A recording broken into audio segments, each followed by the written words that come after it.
लेकिन देखिए उसने उन सारी बातों का फिक्र ना करते हुए उसने खड़े होकर क्या कहा, हे प्रभु देख मैं अपनी आधी संपत्ति कंगालों में देता हूं।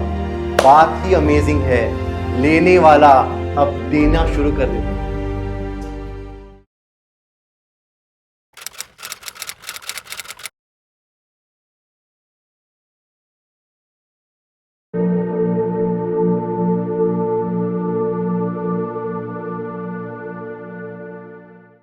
एक्ट्स चैप्टर नंबर 20, प्रेरितों के काम उसका 20वां अध्याय, और मैं चाहता हूं कि हम सब उसमें से एक वचन पढ़े।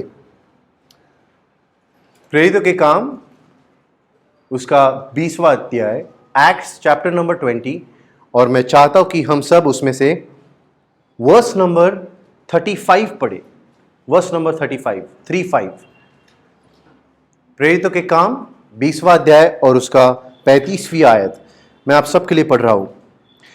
मैंने तुम्हें सब कुछ करके दिखाया है कि इस रीति से परिश्रम करते हुए निर्बलों को संभालना और प्रभु यीशु के वचन स्मरण कर रखना अवश्य है, जो उसने आप ही कहे हैं या कहा है, लेने से देना धन्य है। इंग्लिश में ऐसे लिखा है कि it is more blessed to give than to receive.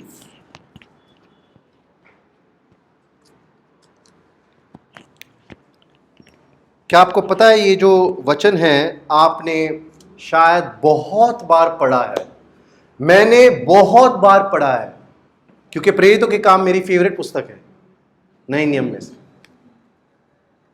तो जब मैं इसे पढ़ता हूं कई बार मैं अपने आप को इसमें रिलेट या ढूंढने की कोशिश करता हूं, क्योंकि चेले देखे कई बार वो गिरते थे, उन्हें पता नहीं था, वो मसीह में नए नए थे, वो हमेशा प्रभु पर निर्भर होते थे। लेकिन ये जो वचन है ये कहने वाला, ये बताने वाला पॉल है। पॉल उन लोगों से कहता है कि मैंने तुम्हें सब कुछ करके दिखाया कि इस रीति से परिश्रम करते हुए निर्बलों को संभालना और प्रभु यीशु के वचन स्मरण रखना अवश्य है।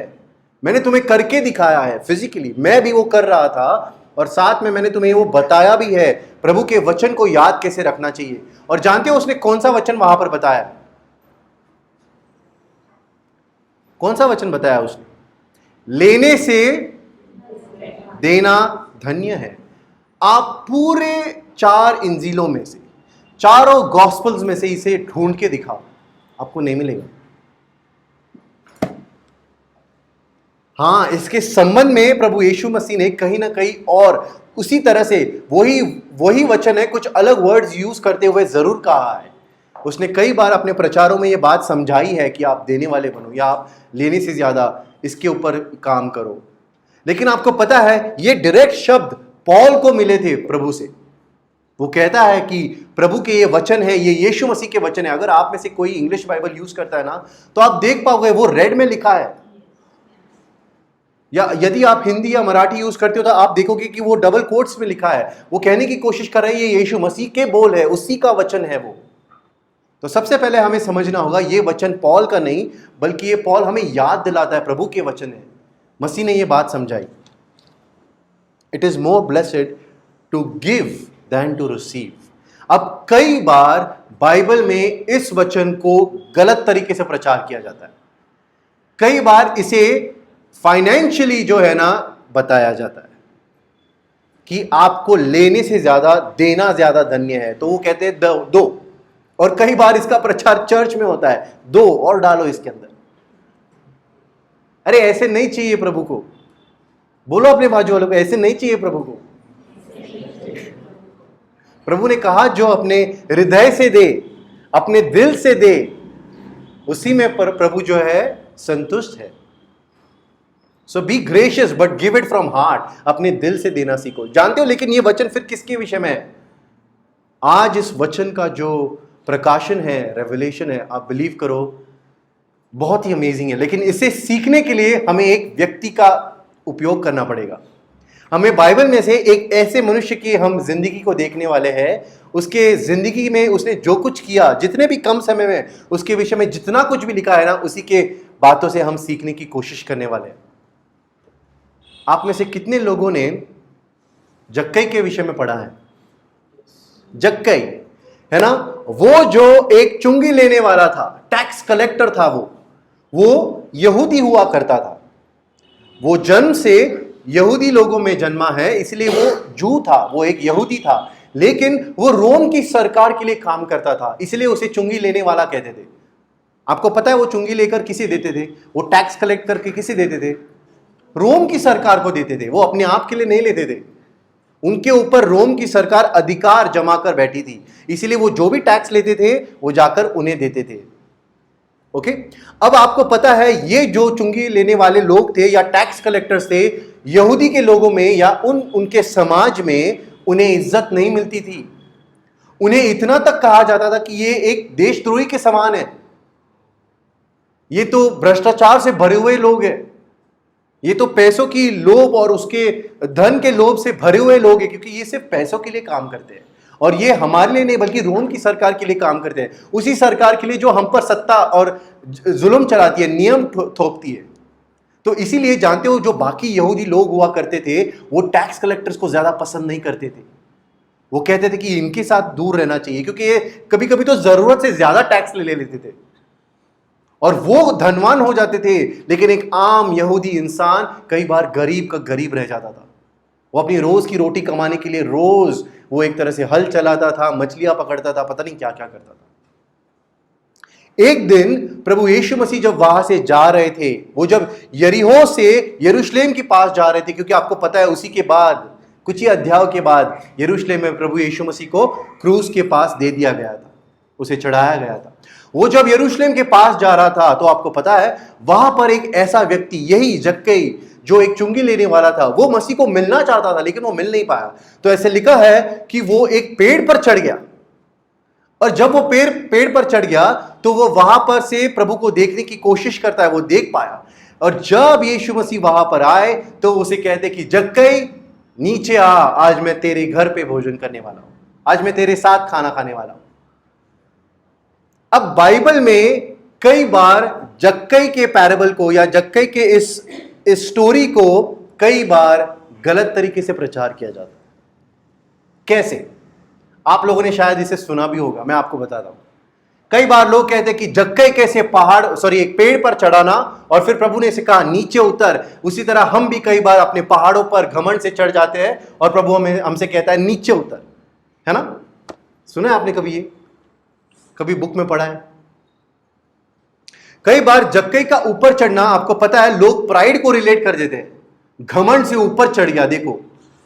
और देखो फिर उसे यीशु मसीह ने क्या कहा? सबसे पहले नीचे उतर।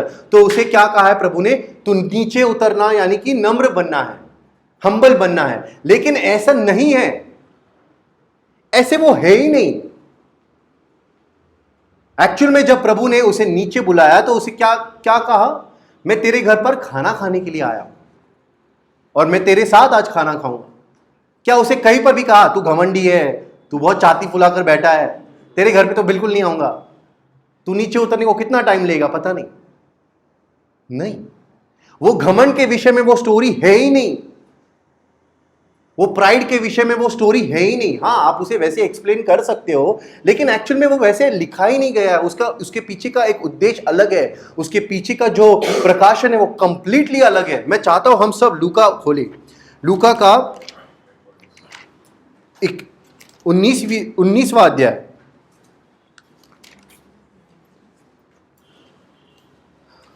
आइए, मैं चाहता हूं कि हम सब लूका खोले, लूक चैप्टर नंबर 19, लूका का 19वां अध्याय। और हम सब, मैं चाहता हूं कि हम उसके पहले 9 वचन पढ़ें। लूका का 19वां अध्याय और उसके पहले 9 वचन। आप सब जो है, अगर आपके पास बाइबल है तो मेरे साथ पढ़ सकते हो, नहीं है तो आप सुन सकते हो। देखिए इसमें क्या लिखा है। वो यरीहो में प्रवेश करके जा रहा था, वहां जक्कई नामक एक मनुष्य था जो चुंगी लेने वाला का सरदार था और धनी था, यानी कि उसके पास काफी धन था। वो यीशु मसीह को देखना चाहता था कि वो कौन सा है, परंतु भीड़ के कारण देख न सकता था क्योंकि वो नाटा था। तब उसको देखने के लिए वो आगे दौड़कर एक गुलर के पेड़ पर चढ़ गया, क्योंकि यीशु मसीह उसी मार्ग से जाने वाला था।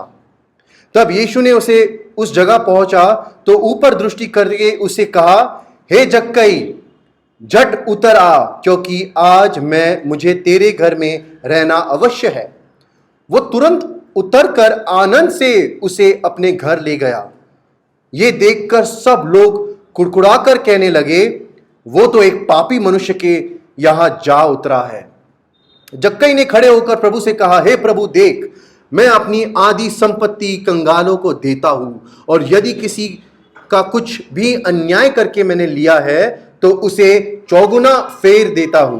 तब यीशु ने उसे कहा, आज इस घर में उद्धार आया है, इसीलिए कि ये भी अब्राहम का पुत्र है, क्योंकि मनुष्य का पुत्र खोए हुए को ढूंढने और उनका उद्धार करने के लिए आया है।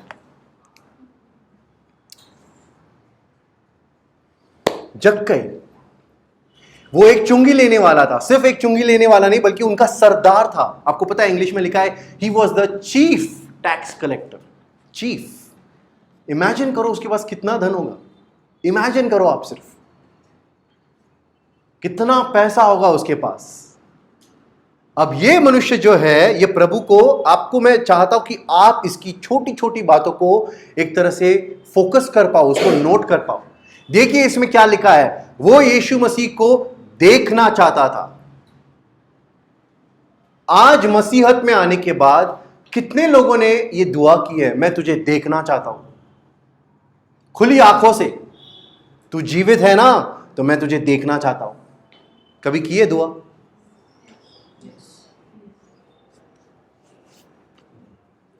दिखा है प्रभु तो दुआ कंटिन्यू की है या रोक दी है? रोक दी। इसीलिए मैंने सबसे पहले पूछा की है दुआ, सबने हाँ कहा, लेकिन दिखा नहीं, तो क्या कंटिन्यू की? नहीं, क्योंकि फिर एक बार हम अपने जरूरतों के पीछे लग गए। मैं इसलिए कह रहा हूं क्योंकि आपको पता है हम मनुष्यों के लिए भी ये बात उतनी ही महत्वपूर्ण है कि जिस तरह जक्कई देखना चाहता था यीशु मसीह को, क्या हम भी उतने उतावले हैं, भूखे प्यासे हैं, प्रभु मैं तुझे देखना चाहता हूं खुली आंखों से। क्यों पौलुस को तू दिखा? पॉल के वक्त तो तब तक तू स्वर्ग में चला गया था, तो तू उसे क्यों दिखा? मुझे भी देखना है तुझे। सबसे पहली चीज मैं आपको बताना चाहता हूं कि जक्कई प्रभु यीशु मसीह को देखना चाहता था। दूसरी चीज आप देखिए, इसमें ऐसा लिखा है कि जब वो वहां पर प्रभु यीशु मसीह को मिलने जा रहा था तो वो नहीं मिल पाया। क्यों? बहुत ज्यादा भीड़ भी थी, और दूसरी चीज वो नाटा था। देखो उसके मिलने से, उसके प्रभु से मिलने में बहुत रुकावटें थी, बहुत ज्यादा प्रॉब्लम्स थे, रोड ब्लॉक्स थे, हिंड्रेंसेस थे। उसके लिए एक ऐसे समझो एक पहाड़ चढ़कर जाने के समान था, क्योंकि वो नाटा था। वो कैसे देख पाता? वो प्रभु को देख ही नहीं पा रहा था। वो यहां वहां से बीच में भी से नहीं जा पाया। यानी कि वो देखना चाहता था, उसके रास्ते में बहुत से रुकावटें थी। और तीसरी चीज मैं आपको बताना चाहता हूं कि जक्कई दौड़ा, जक्कई भागा है। अब सबसे पहली चीज आपको बताना चाहता हूं मैं, यहूदियों में खास करके जो लोग बड़े होते हैं, अडल्ट्स होते हैं, एक बड़ा पुरुष जो होता है ना, वो कभी भी आपको भागते हुए नजर नहीं आएगा। यहूदियों में भागना एक तरह से डिसऑनर का प्रतीक माना जाता है। वो लोग कभी भागते नहीं थे, कभी भागते नहीं थे। कभी आप इतिहास पढ़ के देखना यहूदियों का, वो भागा नहीं करते थे, क्योंकि उनके लिए वो डिसऑनर है। वो हमेशा चलकर जाते थे, चाहे कितनी भी देर क्यों ना हो जाए। लेकिन इसने अपने ऑनर को, इसने अपने रिस्पेक्ट को, अपने डिग्निटी को, अपने पहचान को, अपनी सारी बातों को छोड़कर, समाज क्या कहेंगे, लोग क्या कहेंगे, मेरा अनादर हो जाएगा, लोग मुझे नाम रख देंगे कि देखो ये कैसे दौड़ रहा है, ये तो अनुचित है, ये तो सही नहीं है, लेकिन फिर भी वो भागा है। इसलिए आप देखना उसी एक दृष्टांत में क्या लिखा है, पिता दौड़ कर आया अपने उड़ाव पुत्र को पकड़ने के लिए, या उसे फिर एक बार आलिंगन करने के लिए, उसे हक करने के लिए। तीसरी चीज जो मैंने आपको बताई कि जक्कई वहां पर भाग कर गया। और उसके बाद चौथी चीज आपको नोट करना होगा कि जक्कई एक पेड़ के ऊपर चढ़ गया, गुल्लर के पेड़ पर वो चढ़ गया। अब आप मुझे बताइए, पेड़ पर चढ़ना क्या दर्शाता है? एक व्यक्ति अगर पेड़ पर चढ़ता है तो वो क्या दर्शाता है, और वो क्यों चढ़ता है? बचपन में आप में से बहुतों ने भूख और प्यास के लिए कैरी, आम और पता नहीं क्या इमली तोड़ने के लिए आप चढ़े होंगे पेड़ पर। कभी चढ़े? कोई चढ़े ना? हम सब चढ़े। लेकिन आज आप चढ़ोगे? सूट पूट पहनकर चढ़ोगे? आप नहीं चढ़ेंगे। आप बचपन में तो सब लोग चढ़ते हैं। इसीलिए मैंने एक बात नोटिस की, प्रभु पेड़ पर चढ़ने वाले लोग तो या तो बंदर होते हैं या तो बच्चे होते हैं, है ना? या तो बंदर पेड़ पर चढ़ते हैं या फिर आपको पता है कि बच्चे पेड़ पर चढ़ते हैं मस्ती करने के लिए, फल तोड़ने के लिए, वहां पर खेलने कूदने के लिए। लेकिन एक बड़ा इंसान, एक पुरुष, कई बार आप कभी उसे देखोगे नहीं कि बिना वजह ऊपर चढ़ गया है या किसी को देखने के लिए चढ़ा है। खास करके यहूदियों में तो ये कभी नहीं देखने मिलेगा आपको। और वो भी जब चढ़ा तो आपको पता है वो क्यों चढ़ा है या क्यों, वो क्या दर्शाने की कोशिश करता है, उसका एफर्ट, हार्ड वर्क। पेड़ चढ़ना कोई आम बात नहीं है। आप चढ़ के दिखाओ, नहीं चढ़ पाओ। चढ़ के दिखाओ, आप नहीं चढ़ पाओ। तो उसके अंदर ये चढ़ने की ये जुनून, उसके अंदर ये प्यास भूख कहां से आई? उसे यीशु मसीह को देखना था। इसीलिए मैंने सबसे पहला पॉइंट बताया, उसे यीशु मसीह को देखना था। उसने अपने जीवन में एक लक्ष्य बनाया था, अब इसी वक्त इसी दिन मैं उसे जाने भी नहीं दूंगा इस रास्ते से जब तक मैं उसे ना देखूं। उसीलिए उसने एफर्ट डाला, उसीलिए उसने हार्ड वर्क किया, उसने मेहनत की। और सबसे इंपॉर्टेंट चीज, वो इसलिए चढ़ा, ऐसा लिखा है कि वो इसलिए चढ़ा क्योंकि वो मसीह को देखना चाहता था, क्योंकि मसीह उसी मार्ग से जा रहा था। जक्कई को पता था यीशु मसीह का मार्ग कौन सा है, कौन से रास्ते से जा रहा है। कई बार हम कैसे भटक जाते हैं ना, हमें समझाना पड़ता है किसी को, ये मार्ग प्रभु यीशु मसीह का नहीं है, क्यों झूठ बोल रहा है तू, है ना? कई बार हमें मार्ग पता होने के बाद भी हम क्या करते हैं, अपने मार्ग को चुन लेते हैं। जक्कई को मसीह का मार्ग पता था, हाँ नो डाउट वो तो चलने का मार्ग है, लेकिन हमें उसके धार्मिकता का मार्ग पता है, कि उसके पवित्रता का मार्ग पता है, कि कैसे वो हमें समझाता है जीवन कैसे जीना है। लेकिन फिर भी हम कई बार मार्ग से भटक जाते हैं। मैंने आपको 5 चीजें बताई। जक्कई को मसीह को देखना था। दूसरी चीज, उसने एक तरह से वो भागा, वो दौड़ा। तीसरी चीज कि वो एक पेड़ पर चढ़ गया। चौथी चीज आपको पता है कि वो उसके सामने बहुत से रुकावटें थी, फिर भी उसने वो जुनून दिखाया, वो पैशन दिखाया कि नहीं मुझे देखना है मसीह को। और उसके सामने एक गोल था, एक आत्मिक लक्ष्य था, मुझे मसीह को देखना ही है, उसका मार्ग यही है। अब देखिए क्या हुआ आगे।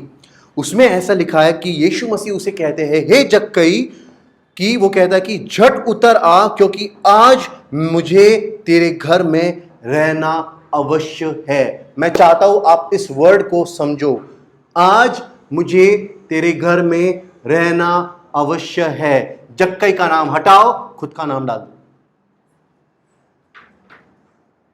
अवश्य है, वो कहता है मैं तेरे घर पर आऊं, मैं तेरे घर में रहूं। आपको पता है वो जो वर्ड है ना, रहना है, मुझे तेरे घर में रहना है आज, उसमें जो वर्ड लिखा है ना, इंग्लिश में ऐसा लिखा है कि I want to stay, I must stay at your house. एक और ट्रांसलेशन में लिखा है कि I must abide in your house. कभी वर्ड सुना है अबाइड? और दूसरी चीज आपको पता है, यही एक और वचन में आपको पता चलेगा कि ग्रीक में इसी शब्द को एक और पत्री में पौल लिखता है। इफिसियों के 4 अध्याय में पौल लिखता है कि मैं तुम्हारे लिए घुटने टेक कर पिता के सामने एक तरह से रो रहा हूं और उसके सामने भीख मांग रहा हूं, और मैं प्रार्थना कर रहा हूं ताकि तुम्हारे मन में प्रभु यीशु मसीह की शांति और उसका प्रेम रहे। वो जो वर्ड वहां पर यूज किया है ना, कि तुम्हारे घर में या तुम्हारे मन में, तुम्हारे दिल में प्रभु की शांति, प्रभु का प्रेम बसे, वो सेम वर्ड है ड्वेल। ड्वेल, इंग्लिश में से ड्वेल लिखा है। Stay, abide, dwell, same words.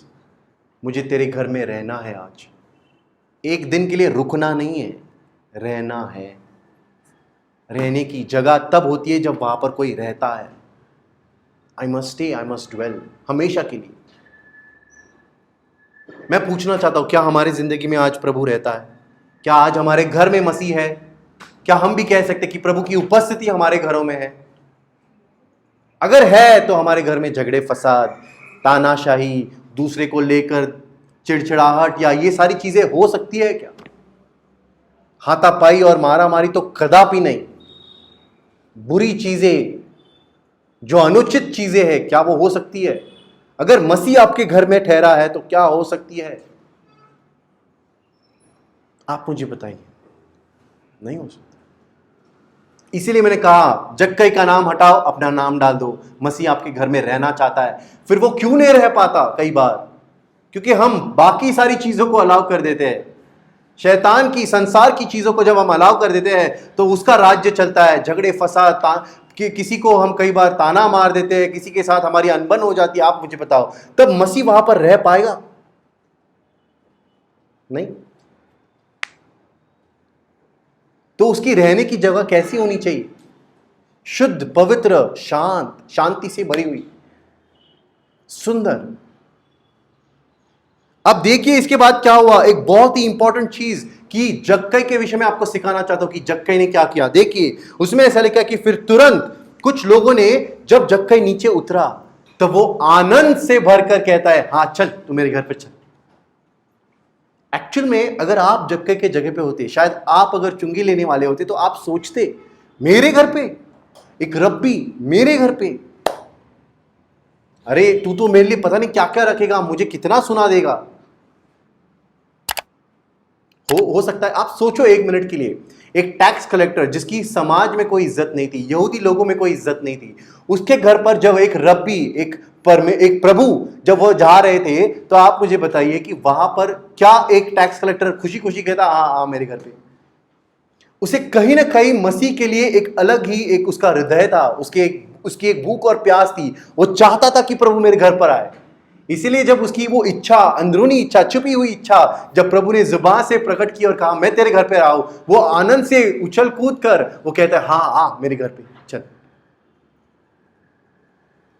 उसके बाद देखिए वो क्या कहता है कि कुछ लोगों ने कुड़कुड़ा कर कहना शुरू कर दिया, ये जो रब्बी है तुम्हारा यीशु मसीह, ये पापियों के घर में जाता है, ये उनके साथ खाना खाता है। देखिए मैंने कहा था ना, लोगों में इज्जत नहीं थी चुंगी लेने वालों की। ये जो शब्द है ना, ये यहूदी लोग बोल रहे थे कि ये पापियों के घर पे जाता है। एक चुंगी लेने वाले को पापी का दर्जा दे दिया था उन लोगों ने, यहूदी लोगों ने घोषित कर दिया था कि ये तो पापी है, ये तो टैक्स कलेक्टर थे। अब देखिए जब यीशु मसीह उसके घर पर गया तो जक्कई क्या करता है? सबसे पहले वो खड़े होकर कहता है कि हे प्रभु। लोग उसके खिलाफ बात कर रहे हैं। एक भीड़ जब बात करती है ना किसी एक व्यक्ति के खिलाफ, तो सुनाई पड़ता है, सुनाई पड़ता है ना। अगर 4 लोग आपके खिलाफ बात करें तो आपके कानों पर आएगा जरूर, आएगा जरूर। एक भीड़ अगर खड़ी होती है और उसी के दरवाजे के बाहर वो लोग कुड़कुड़ाकर जक्कई को नाम रख रहे हैं, तो आपको क्या लगता है जक्कई को सुनाई नहीं दे रहा है? मैं समझता हूं, मैं विश्वास करता हूं कि 100% जक्कई को सुनाई देता होगा। लेकिन देखिए उसने उन सारी बातों का फिक्र ना करते हुए उसने खड़े होकर क्या कहा? हे प्रभु देख, मैं अपनी आधी संपत्ति कंगालों में देता हूं। बात ही अमेजिंग है, लेने वाला अब देना शुरू कर देता है। जो लेने वाला था, क्या कहते थे उसे? चुंगी लेने वाला, tax collector. Now he is not collecting but he is giving. अब वो ले रहा नहीं है बल्कि वो दे रहा है। कितना दे रहा है ब्रदर? आधी संपत्ति। आप दो पाओगे? आप दे पाओगे आधी संपत्ति? आधी संपत्ति दे पाओगे?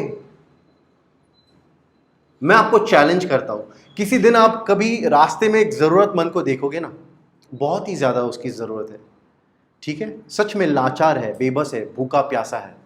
आपके अगर वॉलेट में जितना भी अमाउंट होगा ना, अगर प्रभु उस वक्त भी कह देना आपको कि इसको आधा दे दे, तो भी नहीं देंगे हम बड़े देते वक्त बड़े सोच समझ कर देते, कैलकुलेटिव हो जाते हम। लेते वक्त हम कैलकुलेटिव नहीं बनते। लेते वक्त हम हिसाब नहीं देखते, ज्यादा आ रहा है तो आने दे, लेकिन देते वक्त जितना हिसाब है उतना ही दूंगा। मैं बड़ी प्रैक्टिकल चीजें बता रहा हूं क्योंकि ये सबके साथ होती है। उसी तरह देखिए ये एक चुंगी लेने वाला, इसका धन कितना होगा? क्या लिखा था उसके पहले वचन में, 19वीं अध्याय के पहले वचन में, कि वो धनी था। सोचो एक व्यक्ति को धनी कहने के लिए उसके पास कितना धन होना चाहिए? ही वॉज वेल्दी, बहुत ज्यादा धन था उसके पास। अब वो उसमें से आधा दे देता है डायरेक्टली। इतना बड़ा डिसीजन, जक्कई एक डिसीजन लेने वाला था, निर्णय लेने वाला था। उसने सोचा, पहले अपने पत्नी से पूछा जाकर, अच्छा हुआ नहीं पूछा।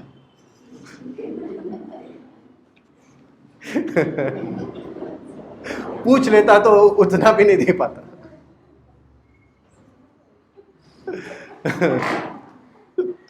बहनें हंस रही है, लेकिन उन्हें पता है कि हाँ ये सच है। लेकिन जो भी है, मैं कहने की कोशिश ये कर रहा हूं कि देखो, जक्कई ने किसी से सलाह मशवरत की, किसी से एडवाइस पूछी, किसी को जाकर कहा मैं दूं या नहीं दूं, या एक काम करते, मेरे लोन जो है, ये सारी चीजें हैं, पहले सब कुछ खर्चे निकाल कर फिर जो बचेगा उसमें से आधा देता हूं। क्या उसने ऐसे किया?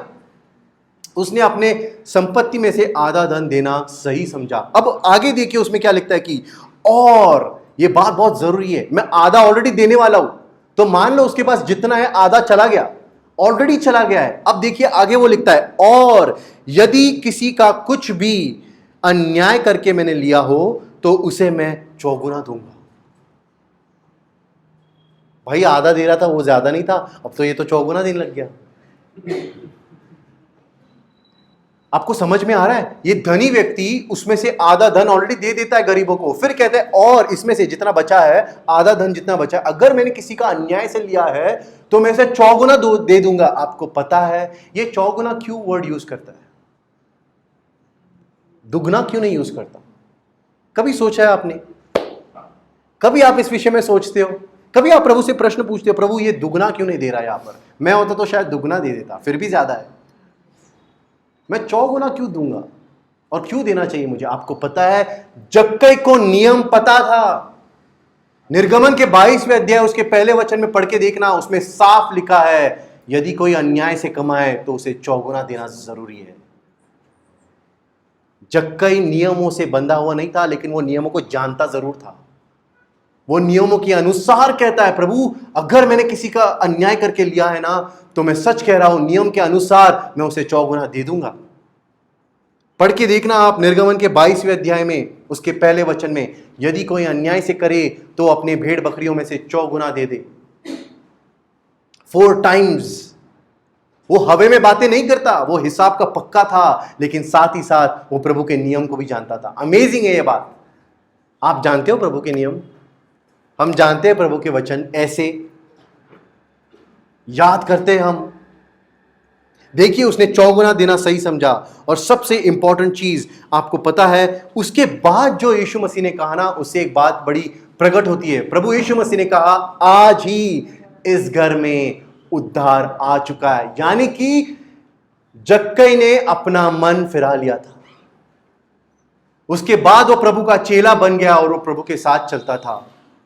वो प्रभु मसीह के वचनों के पीछे चलने लगा। आपको पता है मन फिराना इतना आसान नहीं होता है, और खास करके एक धनवान व्यक्ति को। याद है वो वचन क्या कहा यीशु मसीह ने, कि एक सुई के नाई में से या आंख में से एक ऊंट को जाना ज्यादा आसान हो सकता है, लेकिन एक धनवान को परमेश्वर के राज्य में आना बहुत मुश्किल है, कठिन है। ये धनवान था, ये धनी था। इनफैक्ट ये अगर चाहता तो और धनवान बन सकता था। एक और मजेदार किस्सा आपको बताओ, एक बात बताओ। ये अपनी जॉब छोड़कर प्रभु को देखने आया था। किसने कहा इसे आज छुट्टी थी?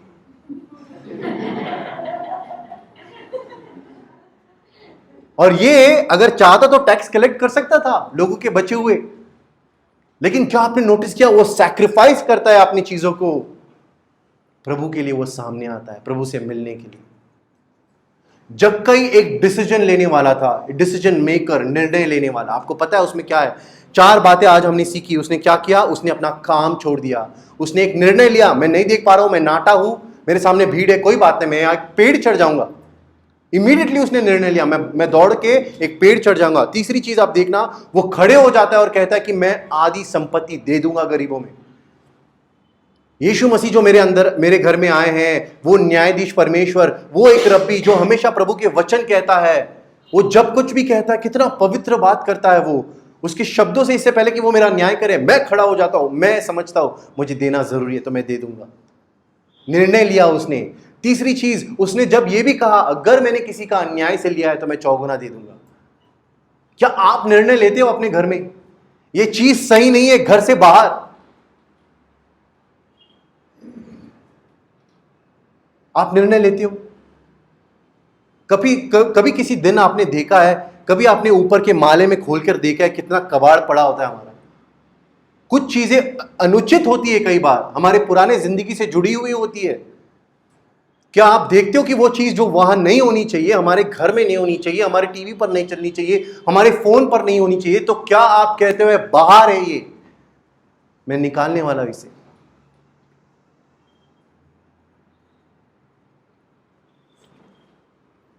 अगर आप कुछ नहीं सीख पा रहे हो तो 3 चीजें सीखने की कोशिश करो जक्कई से।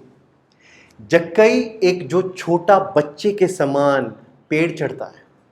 एक बड़ा व्यक्ति, एक पूरा मनुष्य या एक पुरुष, वो जो एक समाज में इज्जत रखता था या काम करता था, लेकिन वो फिर भी सारी चीजों को बुलाकर, वो अपने कपड़ों की भी चिंता ना करते हुए, वो तो एक्चुअली बहुत कीमती कपड़े पहनते थे, वो एक पेड़ पर चढ़ गया बच्चों के समान। कई बार हम बनते हैं ऐसे बच्चों के समान, मुझे देखना ही है मसीह को, मैं जा रहा हूं कलीसिया, चाहे कुछ भी हो जाए। क्या बच्चे बनते हैं हम मसीह के साथ संगति करने के लिए या कलीसिया आने के लिए? क्या बच्चे के समान हम बात करते हैं? नहीं, मुझे जाना ही, मुझे जाना ही, मुझे जाना ही है, मैं जाऊंगा, तू भी चल, है ना? एक बच्चे के समान वो पेड़ पर चढ़ गया। दूसरी चीज आप देखना, वो मसीह को ढूंढने के लिए आया था, मसीह को देखने के लिए आया था, लेकिन क्या आपने नोटिस किया, जो ढूंढने के लिए आया था एक्चुअली उसने खुद को पा लिया, क्योंकि उसने मसीह को देख लिया था, उसने उद्धार पा लिया। जो ढूंढने के लिए आया एक्चुअली वही खुद को ढूंढता है या खुद को पा लेता है, क्योंकि उद्धार खुद चलकर उसके घर पर आया था। दूसरी चीज, जो ढूंढने वाला था उसने पा लिया। और तीसरी इंपॉर्टेंट चीज मैं आपको बताना चाहता हूं कि ये एक छोटा व्यक्ति, नाटा व्यक्ति, अब एक बड़ा व्यक्ति, एक मैच्योर मैन की तरह कहता है, मैं अब दे दूंगा। देना इतना आसान नहीं है। कई बार बच्चे दे देती, अपने आधी चॉकलेट दे देते, लेकिन बड़े नहीं देते। आप मेरे पास आओ, शायद मैं नहीं दूंगा आपको, लेकिन मैं आपको क्यों कह रहा हूं, आपको पता है, बड़े जो है कई बार जो नहीं कर पाते, उसी तरह ये जो छोटा नाटा व्यक्ति था, उसने एक मैच्योर इंसान की तरह काम किया और कहा कि अब मैं दे दूंगा, I am going to give it. ये बहुत जरूरी है कि हम जक्कई के जीवन में से ये बातें सीखें। अब मैं आपको समझाने की कोशिश करने वाला हूं, बहुत ही इंपॉर्टेंट 2 चीजें जक्कई के। उसने एफर्ट दिखाया, उसने उस पेड़ पर चढ़कर दौड़कर एफर्ट दिखाया। पता है एफर्ट का मीनिंग क्या होता है? मेहनत कर रहे हैं हम मसीह में बढ़ने के लिए, मेहनत करते, उठाते परिश्रम, बैठते घंटों तक, घुटने दुखने तक, दर्द करने तक। कलीसिया में आकर अगर हमें पता है कि कई बार हो सकता है कि अगर किसी ने कहा है कि नहीं आज ये भी मीटिंग है, कल भी मीटिंग है, तो क्या हम कहेंगे नहीं हम कल भी आएंगे? कर रहे हैं हम मेहनत, उतनी मेहनत जितनी जक्कई करने की कोशिश कर रहा था। आपको पता है मूसा सिनाई पर्वत चढ़ा 80 साल की उम्र में, 120 साल की उम्र में वो एक पहाड़ चढ़ता है। आप चढ़ पाओगे पहाड़? जानते हो मसीह में बहुत से लोगों में, खास करके बाइबल में बहुत से लोगों ने पहाड़ चढ़ा है। मूसा चढ़ा कई बार, कुछ लोगों ने तो इसके ऊपर मतलब बहुत ज्यादा स्टडी की है, वो कहते हैं कि कम से कम 7 बार मूसा चढ़ा है पहाड़। अमेजिंग है। जब वो बर्निंग बुश को देखता है, उस जलते हुए पेड़ को भी देखता है, तब वो कहां चढ़ा था? एक पहाड़ पर ही चढ़ा था वो। पता है आपको? क्या चढ़ पाएंगे हम उस पहाड़ पर? अब्राहम चढ़ा था मोराया पर्वत पर, जब वो अपने बेटे इसहाक का बलिदान करने के लिए ले गया था। एलिया चढ़ा था माउंट कार्मेल पर। देखिए मूसा चढ़ा सिनाई पर, अब्राहम चढ़ा मोराया पर, और साथ में एलिया चढ़ा था कार्मेल पर। उसी तरह यीशु मसीह हर दिन, हर सुबह चढ़ते थे जैतून के पर्वत पर। पता है आपको पहाड़ चढ़ना एक्चुअली मीनिंग क्या है? मेहनत करना दुआ में। वो हर बार प्रभु से संगति करने के लिए पहाड़ क्यों चढ़ते थे? वो दिखाते थे मैं दुनिया से अलग होते हुए मैं एक ऐसी जगह पर आ रहा हूं जहां पर सिर्फ मैं और प्रभु होंगे। वहां पर वो संगति करते थे। कई बार ऊपर चढ़ने के लिए उनके पैर दर्द करते होंगे, उन्हें कठिन परिस्थितियों का सामना करना पड़ता था होगा। शायद पहाड़ पर कुछ जंगली जानवर होते होंगे, शायद उनके ऊपर बरसात होती होगी, पता नहीं क्या। क्या आपने नोटिस किया है कि दुआ में बैठने के लिए, मसीह में बढ़ने के लिए मेहनत करनी बहुत जरूरी है? आप कर रहे हो मेहनत? कई बार हम कितने हार मान लेते हैं, अंदर ही से हमें प्रभु कन्विक्ट करता है, अंदर आ, मेरे साथ थोड़ी सी संगति कर ले। क्या उठकर जाते हैं हम, टीवी बंद करते हैं, हम मोबाइल को रखते हैं साइड में, या किसी दोस्त के साथ अगर हम हैं तो कहते हैं हमें कि नहीं, अब मेरे संगति करने का वक्त हो गया प्रभु के साथ, मैं जा रहा हूं। मेहनत कर रहे हो आप? जैसे कि मैंने कहा कि एक पेड़ पर चढ़ने वाला व्यक्ति जो है ना, मैंने इसके ऊपर क्यों ऐसे कहा कि या तो बंदर हो सकता है या बच्चे हो सकते हैं, क्योंकि एक बड़ा पुरुष क्यों चढ़ेगा पेड़ पर? खास करके ऐसी चीजों के लिए तो कभी नहीं। पेड़ पर चढ़ना भी एक तरह से क्या दर्शाता है? मेहनत कर रहा था वो। कभी आपने नोटिस किया है वो रोज नहीं चढ़ता होगा पेड़ पर, उसके लिए कोई बाएं हाथ का खेल नहीं था कि झट से चढ़ गया, उसे मेहनत करनी पड़ी होगी। क्या आप चढ़ते हैं पेड़ पर रोज? अपने पेड़ों पर, अपने पहाड़ों पर मेहनत करते हैं आप? मैं बताऊं आपको, आप में से बहुत लोग नहीं करते। बहुत लोग लेजी हो गए आज। पता है आपको, लेजीनेस इज अ सिन? पता है आपको, आलसीपन एक्चुअल में एक पाप है।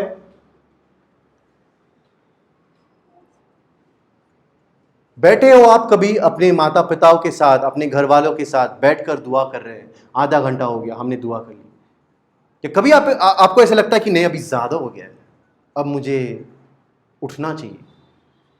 आप में से बहुतों के शरीर को आपने इतना कुछ खिला दिया कि आप बैठ नहीं सकते हो। शरीर को डिसिप्लिन करना कितना जरूरी है। सुबह उठ नहीं पाते हम, कई बार हम रात को कई बार दुआ नहीं कर पाते। हम किसी ने कहा कि आओ, कोई घुटनों पर आएगा, इमीडिएटली हम कह सकते हैं कि नहीं, अगर मैं एक बार आ गया तो मैं उठ नहीं पाऊंगा। अरे, जिस परमेश्वर ने तुझे पापों में से उठाया है तो तू क्या घुटनों से उठ नहीं सकता दुआ करने के बाद? हमारे पास रीजंस रेडी होते हैं।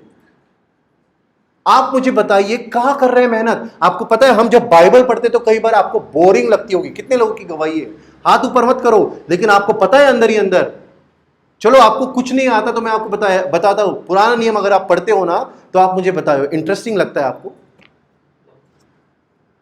कहीं ना कहीं मन में आया होगा सवाल, प्रभु ये क्या है, कुछ समझ नहीं आ रहा। आखिर में लेवी व्यवस्था को स्किप कर दिया पूरी तरह से। ये सिलेबस में लास्ट पढ़ेंगे, आप ऑप्शन में रख देंगे। क्यों? इंटरेस्ट क्यों नहीं आ रहा? अगर आप इसे समझती हो कि ये प्रभु ने मेरे लिए लिखा हुआ एक प्रेम पत्र है ना, तो आप इसके हर एक शब्द पर गौर करके पढ़ोगे। आपका मोटिव ही अलग है, आपका मोटिव ही गलत है। आपको लगता है मुझे पढ़ना है, क्यों पास्टर ने कहा है, क्यों बहुत से बड़ों ने कहा है, इसलिए मुझे पढ़ना है। अरे इसलिए पढ़ना है तो भाई मत पढ़ो, इसलिए पढ़ो क्योंकि प्रभु ने अपना लहू दे दिया हमारे लिए। प्रभु ने अपने पवित्र आत्मा से लोगों को प्रेरित करके ये लिखने के लिए कहा है ताकि हम तक पहुंचे। हर एक शब्द में जीवन है, लेवी व्यवस्था में भी जीवन है। पढ़ के देखो आप। क्यों मेहनत नहीं कर पा रहे हम? क्यों हमें लगता है मुझे कुछ समझ नहीं आता इसलिए मैं अब नहीं पढ़ूंगा? कभी आपने प्रभु से दुआ की है, प्रभु मुझे कुछ तो समझने में मेरी मदद कर, चाहे थोड़ा सा मुझे समझे, लेकिन मैं पढ़ने की कोशिश जरूर करूंगा। मुझे पढ़ना है, मुझे थोड़ा सा समझना है, मेरी मदद कर प्लीज। आपको बिलीव नहीं होगा, कई बार एक एक अध्याय, एक एक पुस्तक पूरी पढ़ ली थी, एक बात, एक शब्द से प्रभु ने मुझसे बात की थी। आपकी सिर्फ वो इच्छा देखता है, आपके एफर्ट्स देखता है कि क्या तू बैठा है मेरे पास, मैं तुझे तृप्त कर दूंगा। उसका एक शब्द भी काफी है। आपको बताऊं, एक शब्द भी काफी है उसका। लेकिन उसके लिए पहाड़ चढ़ना होगा, पेड़ों पर चढ़ना होगा, मेहनत करनी पड़ेगी, बाइबल को खोलना पड़ेगा, खुद का एक पर्सनल डिवोशन टाइम रखना पड़ेगा। जब पास्टर्स खुलवाते हैं बाइबल, सिर्फ तभी बाइबल को मत खोलो। ऐसे बहुत लोग हैं मसीहत में। बाइबल इसलिए खोलो क्योंकि प्रभु ने वो आपके लिए लिखी है, वो उसके ऊपर एड्रेस किया है आपका नाम, टू योर नेम, और आपको दिए ये ले, ये लेटर है जो मैं तेरे लिए दे रहा हूं, पढ़े से मैंने लिखा है खुद। इसलिए पढ़ो, मेहनत करो। पता है आपको, बचपन में बहुत लोग जब अपने बच्चों का डेडिकेशन करते हैं, उस वचन को समझ नहीं पाते। डेडिकेशन, पता है आपको डेडिकेशन का मीनिंग क्या होता है? समर्पित कर देना। लेकिन आपको पता है डेडिकेशन का सच्चा मीनिंग क्या है?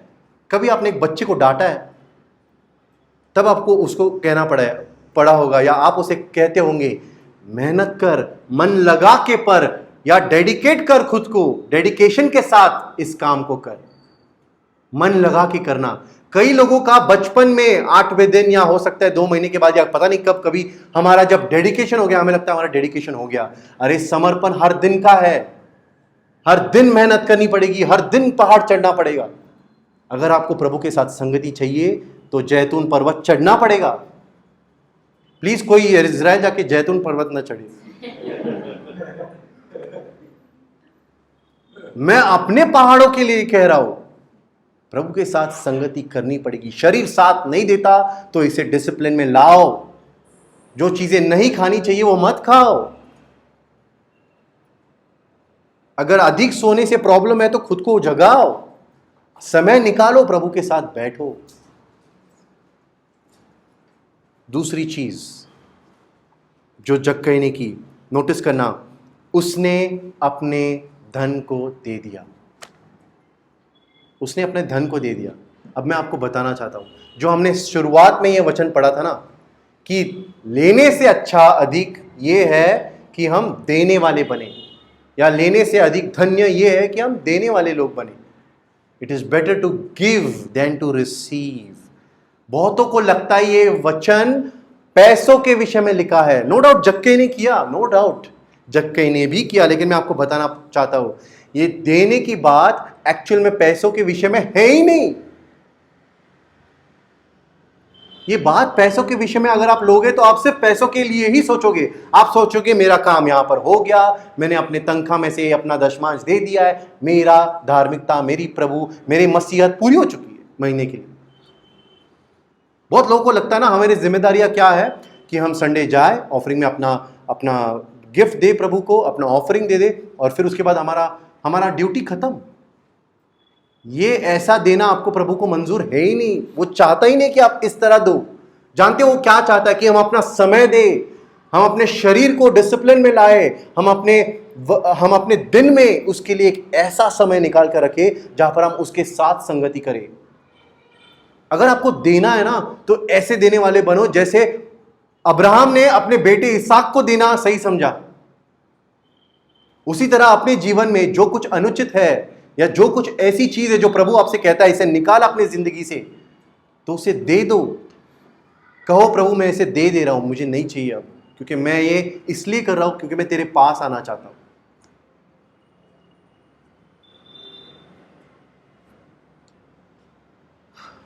यूसुफ ने अपनी फैमिली को दे दिया ना। यूसुफ अपने पूरे परिवार को छोड़कर मिस्र में जीने लगा। आपको पता है वो सिर्फ अपने परिवार को नहीं बल्कि उसने अपना सारा आदर, अपनी महिमा, सब कुछ छोड़ दिया। जब लोगों ने उसके ऊपर गलत इल्जाम लगाए फिर भी वो कहता है कोई बात नहीं, मैं दे रहा हूं सब कुछ, मैं प्रभु के लिए जीऊंगा, अगर मुझे आप जेल में डाल रहे हो डालो। वो चला गया।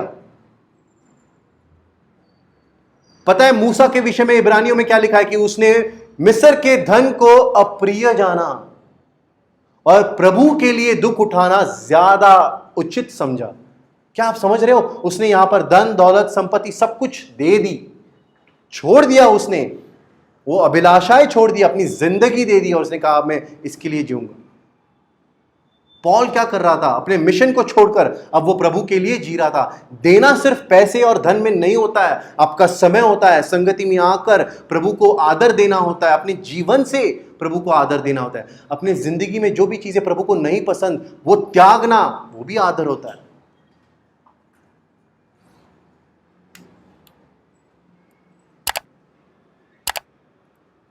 दानियल अपना दिन का एक समय प्रभु को देता था हर रोज।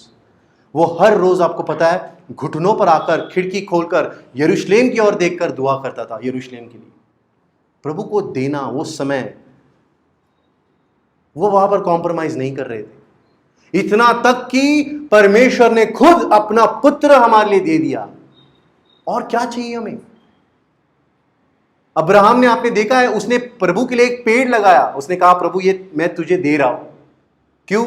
तूने मेरे लिए कुछ भी नहीं, कुछ किया हो नहीं किया हो, मैं तुझे दे रहा हूं बस। तू परमेश्वर है, मुझे देना योग्य है, मुझे देना है, मेरा मन है तेरा आदर करूं, तेरी महिमा करूं। अरे हम ठीक से, आपको पता है हम प्रभु को आदर भी नहीं दे पाते, हम समय से आ नहीं पाते।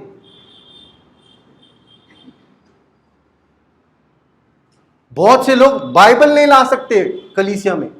कितना आपको चाहिए, मेरा लेके जाओ आप, मैं 2 लेके आता हूं।